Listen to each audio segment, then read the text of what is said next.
자, 오늘 말씀은 창세기 26장 말씀을 보겠습니다. 창세기 26장 19절 말씀부터 22절까지 보겠습니다.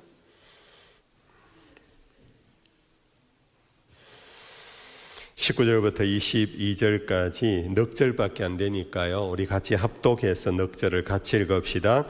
이삭의 종들이 골짜기를 파서 샘 권원을 얻었더니 그랄 목자들이 이삭의 목자와 다투어 이르되 이 물은 우리의 것이라 하며 이삭이 그 다툼으로 말미암아 그 운물 이름을 에색이라 하였으며 또 다른 운물을 팠더니 그들이 또 다툼으로 그 이름을 신나라 하였으며 이삭이 거기서 옮겨 다른 운물을 팠더니 그들이 다투지 아니하였으므로 그 이름을 르호봇이라 하여 이르되 이제는 여호와께서 우리를 위하여 넓게 하셨으니 이 땅에서 우리가 번성하리로다 하였더라. 아멘. 오늘은 계속해서 우리 성도의 고통, 무엇이 고통스러운가, 고통스러우면 어떻게 우리가 견뎌내고 이겨나갈 것인가, 그런 의미의 말씀들을 이어가고 있습니다. 오늘은 양보가 고통이다. 사실 지난 주일날 우리 이지훈 목사님이 권리 포기하고 거의 유사한 오늘 말씀이에요. 그런데 양보 잘 되나요? 양보해 보셨나요? 근래에 양보했던 일이 있었다면 한번 생각해 보세요. 누구에게 무엇을? 그 양보를 하면서 한 후에는 희열을 느낍니다. 한 후에는 감사가 나옵니다. 양보한 후에는 너무너무 기쁩니다. 그러나 그 과정이 고통스러워요. 어려워요. 내 것이지만 저 사람이 더 필요로 한대요. 너가 해. 주고 난 다음에는 희열이 있어요. 그렇죠? 그러나 주기까지 보통 어려운 일이 아니에요. 남의 필요를 먼저 우선하면 내가 뒤로 물러서는 것, 내가 뒤로 물러서서 남이 먼저 하는 것을 보면 그때 우리는 행복해해요. 그러나 내가 뒤로 물러서는 것이 쉽지 않아요. 기도권이 나에게 있어요. 얘는 빼앗길 수 없는 나의 권리예요. 그 기도권을 내려놓는 것, 양보예요. 참 어려워요. 근데 문제는 이 어려운 것을 하나님은 우리에게 원하신다는 사실입니다. 원하신다는 사실. 그래서 우리는 이 양보를 순종하는 과정에 우리는 고통이 있다 알아요. 이 고통을 감내할 수 있는 그것이 결국 믿음이고, 그것이 하루아침에 하늘에서 뚝 떨어지는 믿음이 아니라 우리는 계속해서 자기 훈련을 해가야 돼요. 계속해서 하나님의 말씀을 마음에 담아야 돼요. 그래서 내 의지로 양보하기는 너무 어려워요. 정말 어려워요. 오늘 우리 교리 강좌에 참여하신 분들은 어거스틴과 펠라기우스의 논쟁을 다루었는데요. 펠라기우스는 인간의 자유의지를 굉장히 찬양하고 높였어요. 그것이 하나님의 형상의 일이라고 그러고 정말 하나님을 잘 믿는 사람의 모습이라고 그렇게 높였는데, 여러분들 그것이 어려운 거예요. 어려운 거예요. 내 의지로 양보하지 뭐. 그래서 어거스틴은 불가항력적인 하나님의 은혜가 임하지 않으면 우리의 의지, 자유의지가 선하게 작용하기가 할 수가 없다. 그래서 우리는 늘 은혜를 주시옵소서. 양보 그까짓 것 한번 하지 뭐. 근데요, 불가항력적인 하나님의 은혜가 임하지 않으면 하나도 양보할 수가 없어요. 만약 여러분들 오늘 양보한 일이 있다면 하나님의 은혜의 자귀예요. 하나님의 손길의 역사예요. 하나님의 만져주심과 감동의 결과예요. 그러므로 내가 양보를 했을 때 우리가 희열에 빠지는 것은 나도 괜찮은 놈이네, 나 괜찮은 의로운 사람이네 하고 자화자찬할 게 아니고, 이거는 불가항력적인 하나님의 은혜로 내가 오늘 양보했구나. 그럴 때 누구를 높이는 겁니까? 은혜를 주신 하나님을 높이는 거예요. 이것이 바로 성경이 말하는 참된 자유이고 참된 하나님의 사람의 길이에요. 다시 돌아와서 너무너무 어려운 것이, 그게 고통스러운 것이 양보하는 겁니다. 오늘 이 본문의 주인공 여러분들 아십니다. 이삭인데요. 이 이삭이 바로 이 고통을 감내한 모범이에요. 먼저 이삭을 생각해 봅니다. 그는 40이 되기까지 장가를 못 갔어요. 아버지 아브라함이 종을 옛적에 살던 하란으로 보내가지고 거기에서 리브가를 얻어오는 바람에 겨우 장가든 사람이에요. 그 아들들 여러분들 40이 되도록 장가를 못 갔다. 너무 슬퍼하지 마십시오. 이삭도 못 갔어요. 이삭도 40 되기까지 노총각이었어요. 네. 근데 이삭이 40이 결혼을 했는데 아리따운 여인 리브가를 얻었는데 문제는 아이가 생기지 않았어요. 무려 얼마 동안 무자식으로 결혼 부부 생활을 했냐면 20년이 지난 다음에 60에 아이를 낳았어요. 근데 하나님이 잘 기다렸다고 해서 하나의 선물, 축복의 선물로 상태아를 준 거예요. 쌍둥이를 준 거예요. 그게 누굽니까? 에서와 야곱이에요. 에서와 야곱. 그런 중에 아버지 아브라함이 세상을 떠났어요. 그런데 이것이 창세기 앞부분 25장에 나오는 스토리입니다. 아브라함은 175세에 세상을 떠났어요. 25장 7절에 보면은 그렇게 돼 있어요. 그러면 이렇게 계산해 보면 여러분들, 이삭이 60에 아이를 낳았다. 그러니까 이삭이 60이면 아브라함은 몇 세입니까? 160세입니다. 그렇죠? 그러면 아브라함이 175세에 돌아가셨다면은 상태야 60에 낳은 아들 이삭과 에서가 몇 살 때 할아버지가 돌아가신 겁니까? 15세 할아버지가 돌아간 겁니다. 그러니까 여러분들, 에서와 야곱은 아버지 이삭과의 시간만을 보낸 것이 아니라 청소년기가 되기까지 할아버지가 살아계시던, 그래서 히브리서에 보면은 아브라함은 약속의 땅에 들어갔으나 이삭과 야곱과 더불어 장막에 우거했다. 같이 3대가 15년을 같이 있었어요. 아무튼 그런 중에 할아버지 곧 이삭의 아버지 아브라함이 175세에 죽자 이삭은 자식들을 데리고 부엘라 헤로이라는 곳으로 이사를 갔어요. 그것이 25장 11절에 기록되었어요. 그런데 이곳으로 들어와서 흉년이 들었어요. 마치 아브라함이 약속의 땅에 들어오자마자 첫 해에 흉년이 들었던 것처럼 그렇게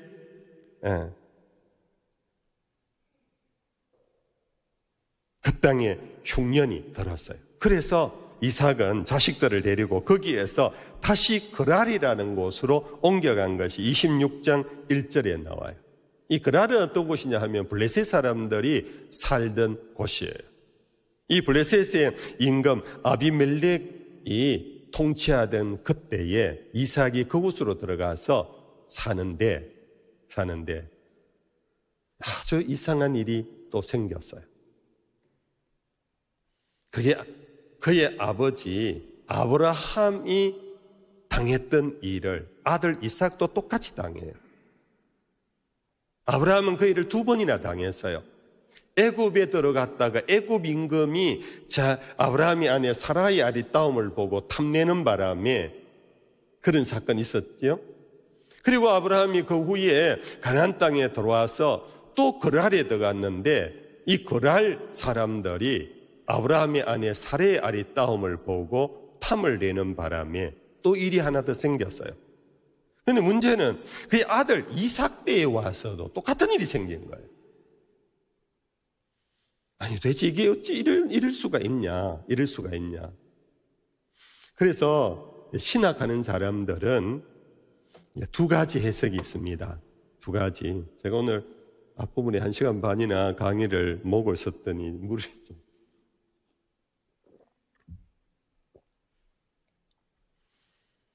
어떻게 해석하느냐 하면은, 여러분들 혹시 들어보셨는지 모르겠는데 자유주의 신학에서는 구약 성경은 문서와 문서 여러 종류들을 편집한 것이 구약 성경이라고 주장하는 게 자유주의 신학이에요. 그래서 구전으로 내려오던 여러 가지 이야기들을 짜집기 하면서 하다 보니까 창세기가 나오고 등등 이렇게 되었다. 그런 중에 그 문서가 유사한 얘기가 기록된 문서가 걸르지 아니하고 연결하다 보니까 그것이 마치 3번이나 일이 일어난 것처럼 보였을 것이다. 이렇게 해석을 해요. 근데 우리 복음주의 신학에서는 그렇게 볼 수가 없어요. 성경은 편집된 책이 아니에요. 짜집기 한 책이 아니에요. 누구의 말씀입니까? 하나님의 말씀이에요.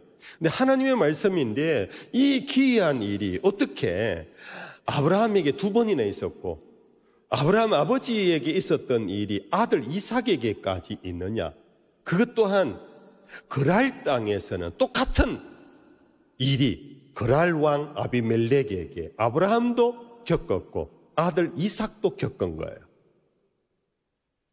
그래서 우리의 복음주의 신학에서는 이것을 반복설이라고 표현하면서 이 사건이 분명히 각기 다른 사건이지만 다른 사건이 유사하게 일어난 것은 바로 그 사건 속에서 인간이 어떤 존재인가, 인간의 죄성이 무엇인가, 그것을 강조하는 그런 목적으로 나타난 일이다. 그렇게 해석을 하는 겁니다.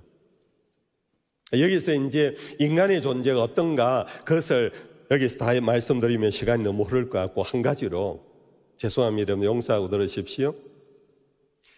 그만큼 아브라함의 아내 사라가 아름다운 여인이었고 이삭의 아내 리브가가 그만큼 아름다웠다라는 겁니다. 노아 시대 때 하나님의 아들들이 사람의 아리따움에 빠져서, 여러분들 아시지요? 그들이 하나님을 저버리고 장가가고 시집가고 사고 팔면서 결국은 범죄에 이른 이 모습이 노아 시대 때 끝난 것이 아니라 지금까지도 계속되어지는 인간의 탐욕, 인간의 자기본의적인 죄성이 나타난 것이다. 여기에 대처하는 아브라함의 방법도 이삭의 방법 또한 마찬가지로 자기 아내를 지킬 생각을 하지 아니하고 누이 동생이라 하면서 자기가 살렸고 아내를 내어주는 이 연약한 인간의 모습, 결국은 사라를 지키고 리브가를 지킴으로 아브라함의 가정과 이삭의 가정을 지켜낸 분은 누구냐 하면은 아브라함도 아니요 이삭도 아니라 하나님께서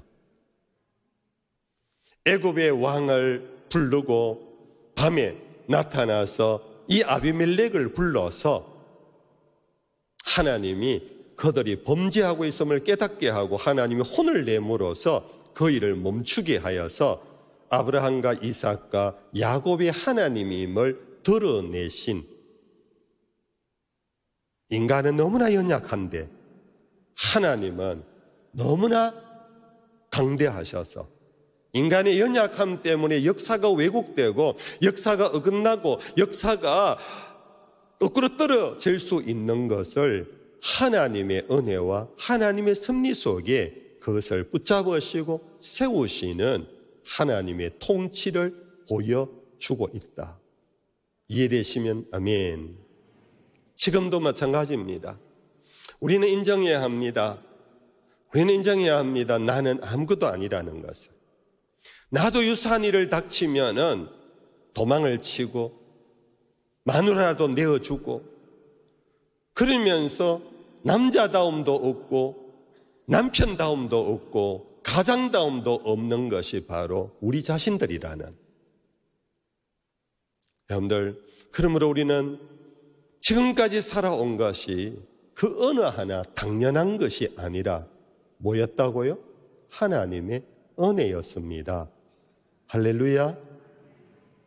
우리는 이 사건에서 그것을 다시 한번 짚어보고 이제 넘어갑니다.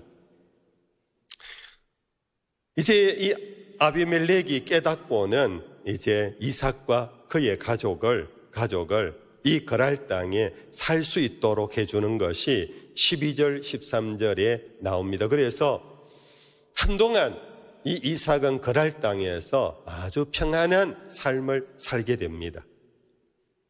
이어서 앞부분이 3절 4절에서 흉년이 들었을 때 애굽으로 내려갈까 싶어서 하나님이 그랄 땅으로 들어가라, 그랄 땅으로 들어가면 내가 너와 함께 있겠다 한 것의 성취이고, 그 그랄 땅에서 내 자손을 하늘의 별과 같이 번성하게 될 것이라는 3절 4절 앞부분에 나오는 얘기입니다. 그것을 결국 하나님은 이루어내시는, 그것이 오늘 본문 앞부분에 12절 13절 제가 한번 읽어드립니다. 이삭이 그 땅에서 농사하여 그 해에 100배나 얻었고 여호와께서 복을 주심으로 그 사람이 창대하고 왕성하여 마침내 거부가 되었다. 결국 하나님의 사람들은요, 환난 가운데서도 하나님은 지키시고 하나님의 약속은 반드시 계속 진행되고 성취된다 믿으시기를 축복합니다. 그런데 그것으로 계속 갔으면 얼마나 좋겠습니까? 14절에 보니까 이렇게 거부가 되어 양과 소가 떼를 이루고 종이 힘이 많으므로 그 땅 블레셋 사람들이 이삭을 시기하기 시작합니다. 그래서 15절에 그 아버지 아브라함 때에 그 아버지의 종들이 판 모든 음물을 막고 흙으로 메워버립니다. 이삭이 농사가 잘 된 이유는요, 물이 풍성했기 때문에. 그 물의 근원은 결국 샘이었고요. 그래서 이걸 잘 되는 걸 보고는 이 블레셋 사람들이 와서 음물을 다 막아버린 거예요. 샘의 근원을 다 막아버린 거예요. 그러면서 내쫓은 거예요. 여러분들 다시 우리 확인합시다. 우리의 인생은요, 롤러코스터입니다. 기근을 만나서 들어갔더니 조금 괜찮다 싶었는데 그 땅에 아내를 탐하는 사람들 때문에 가정이 무너질 뻔했습니다. 하나님이 지켜주시고 건져주셨습니다. 그래서 겨우 피하여서 이제는 농사를 짓기 편했습니다. 그것이 끝까지 내 인생에 가면 얼마나 좋겠습니까? 그런데 그 땅의 사람들이 시기하는 질투가 일어나서 음물을 막아버립니다. 이것이 반복되는 것이 결국은 이삭의 스토리예요. 그래서 이삭만의 이야기가 아니라 저와 여러분들의 인생이 지금까지 살아온 하나의 과정이었고 앞으로도 거기에서 크게 벗어나지 않을 것이라는 것.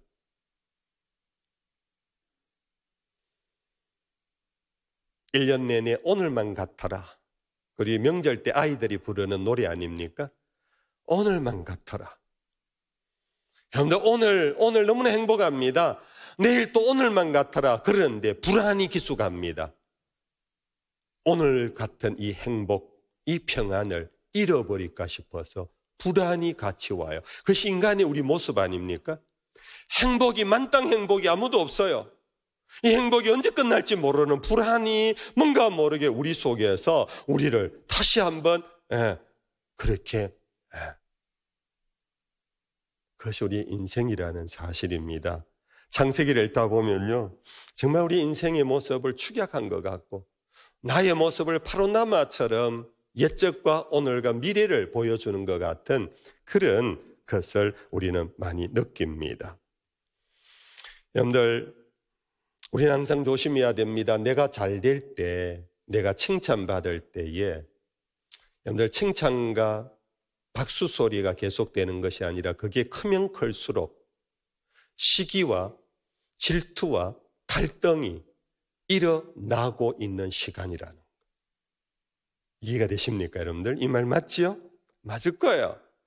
내가 칭찬받고 집사님 정말 대단해, 집사님 정말 용해, 어떻게 그렇게 믿음이 좋아, 아유 집사님 어떻게 그렇게 기도를 많이 해, 여러분들 그렇게 인정받고 박수받는 그때예요. 그때 지금은 보이지 않지만은 나를 질투하고 시기하고 갈등하는 일이 지금 일어나고 있다라는 것을 볼 줄만 안다면 사도 바울이 표현했던 대로 섰다 할 때에 넘어질까 조심할 수 있는 거예요. 우리는 섰다 할 때 넘어질까 조심하라는 말은 다 알면서도 섰을 때 계속 서 있을 줄 알아요. 그렇지요? 그러면서 넘어질 것을 대비를 안 해요. 준비를 안 해요. 그러다가 와랑탕탕 넘어지면 우리는 흔히 말하는 세상 정말 허무하다, 세상 정말 요지경이다, 믿을 놈 아무도 없네, 이러면서 우리는 탄식하잖아요. 다시 돌아와서 이렇게 시기와 질투로 그 사람들이 16절에 보니까 아비멜렉이 이삭에게 찾아와서 내가 우리보다 크게 강성한 적 너희들 계속 여기 있으면 이런 환난을 맞이한다, 떠나라. 그것이 오늘 이제 본문을 삼았던 바로 직전입니다. 17절에 이삭이 그곳을 떠나 그랄 골짜기에 장막을 치고 거기 거류하며 18절 그 아버지 아브라함 때에 팠던 우물들을 다시 팠으니 이는 아브라함이 죽은 후에 블레셋 사람이 그 우물들을 메웠습니다. 이삭이 그 우물들의 이름을 그의 아버지가 부르던 이름으로 불렀더라. 여러분들 다시 기억을 여러분들 좀 세워 보십시오. 이삭이 지금 어느 땅에 돌았다 그랬습니까? 그랄 땅에 돌았다 그랬습니다. 그런데 그랄 땅에서 지금 이러한 것들이 있고 시기와 질투를 당하니까 어디로 갔습니까? 이곳을 떠나라 그러니까 그랄 골짜기로 들어갔습니다.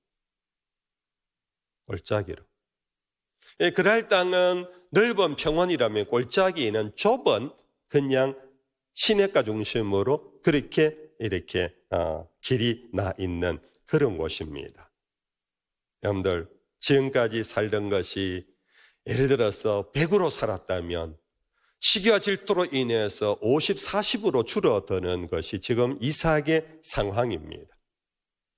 그런데 이때 이삭은 절망하지 아니하고 그곳에 들어가서 무엇을 했느냐 하면은 아브라함 때에 팠던 우물을 다시 팠습니다. 이 말은 결국 이삭이 아버지와 함께 이 그랄 골짜기에 옛적에 살았던 곳이랍니다. 그곳에 아버지가 우물을 파면서 양떼를 먹이고 농사짓던 그곳을 기억해서 그곳에 들어가서 어릴 적 추억을 생각해서 땅을 찾아보니 이쯤에 우물이 있었다 하고 우물을 팠더니 우물에 샘이 다시 솟았다라는 것입니다. 여러분들 로이드 존스라는 유명한 영국의 설교자, 목회자, 그분이 쓴 대표 책 가운데 하나가 The Revival, 부흥이라는 책이 있어요. 그런 영국 웨일스 지역에서 부흥운동이 일어났던 100주년 했던 해에 부흥의 리바이벌을 하자 하고 메시지를 전한 설교가 바로 이 본문이에요. 자, 조금 각색해서 제 말로 표현할게요. 성도 여러분들, 우리는 오늘 부흥이 목말라지는 시대입니다. 오늘 제가 우리 교육자 회의 하면서도 제가 옛날 얘기를 조금 했습니다. 라떼 목사가 됐습니다. 오늘 우리가 30년, 40년 전에 한국교회의 부흥기를 생각하면 정말 지금도 가슴이 뛰고 있습니다. 그래서 많은 분들이 다시 부흥을 주옵소서, 다시 부흥을 주옵소서 하고 부흥의 열망을 하고 있는 지금 이때입니다. 그러면 우리는 부흥의 방법이 뭘까? 로이드 존스 목사는 말합니다. 그것은 이삭이 아버지 때에 팠던 음모를 다시 파는 것과 같이 옛적에 부흥의 역사가 일어났던 그때에 우리의 믿음의 선배들이 행했던 그 음모를 다시 파는 길이 부흥의 길이라 그랬습니다. 부흥에는 새로운 길이 없다. 왜냐하면 부흥의 주역은 하나님이시다. 하나님이 어떨 때 부흥을 주셨느냐? 그것은 어제나 오늘이나 영원토록 동일하시다. 평양 대부흥운동이 어떻게 일어났느냐? 그것은 죄를 회개하고 하나님 앞에 참여하는 중에 부흥의 대역사가 일어났다. 그러면 마찬가지다. 하나님은 부흥을 주실 땐 누구에게 어떨 때 주시느냐? 죄를 참여하고 회개하는 자에게 그런 교회와 그런 자리에 하나님은 부흥의 역사를 일으킨다. 이해가 되시면 아멘. 우리는 자꾸 부흥을 위하여 새로운 패러다임, 새로운 어떤 방법을 자꾸 찾습니다. 그것이 우리 목사님들의 어리석음입니다. 우리 목사님들 뭐 새로운 부흥이 없을까 하고 막 미국 목사들의 책을 번역한 책을 막 봅니다. 어느 부흥 뭐 어떤 그런 어떤 전략을 자꾸 여러분들 연구합니다. 로이드 존스 목사는 그것은 다 제가 조금 센 말로 말하면 시잘데없는 일이다. 왜냐? 부흥은 사람이 만드는 게 아니다. 부흥은 하나님이 일으키는 거다.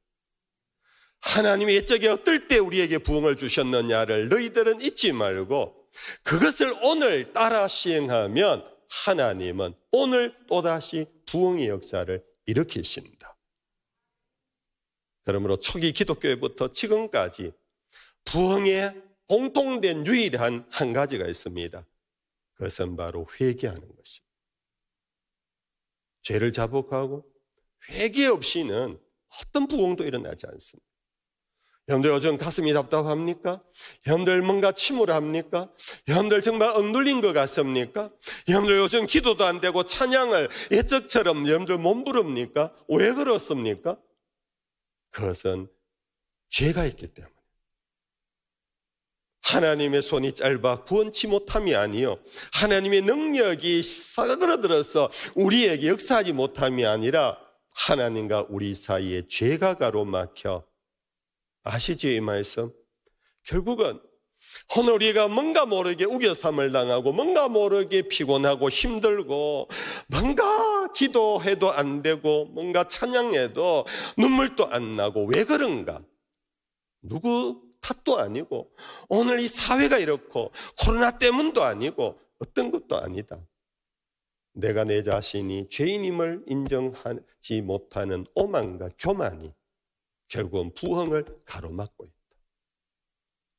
이것이 바로 오늘 이삭이 이 골짜기로 들어가서 이 골짜기에서 샘의 권원을 가장 쉽게 찾는 방법은 옛적의 샘물, 옛적의 물길이 있었던 아브라함 아버지 때의 그 운물을 다시 파보니 물이 흐르더라.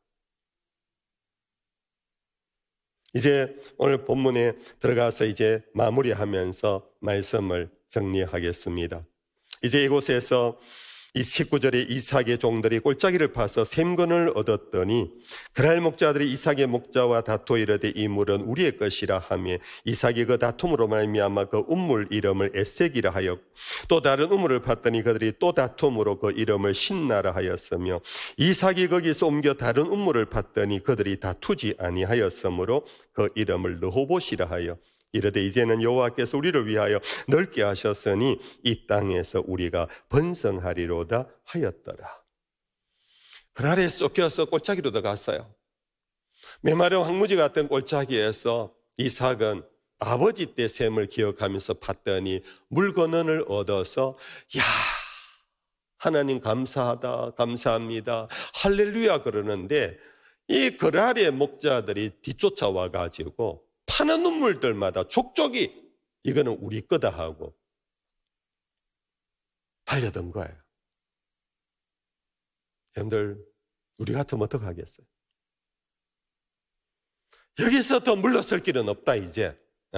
거라리에 쫓겨서 꼴짜기까지 들어왔는데 꼴짜기마저 너희 거라고 그러면 우리 어디 가느냐? 더 물러설 곳이 없다. 나는 이제 사나 죽거나 여기서 결판 낸다. 그랬나요? 이삭은 원하는 대로 주고 또 꼴짝이 다른 곳으로 갔어요. 거기에 물이 솟는데 할렐루야 그러는데 또 와서 또 빼앗습니다. 또 주고 또 다른 곳으로 갔습니다.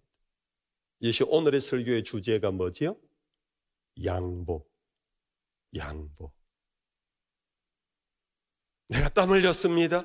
내가 봤습니다. 아버지가 물려준 어떻게 보면 여러분들 영적 유산입니다. 그것은 내 것입니다. 내가 충분히 내가 누릴 수 있는 것입니다.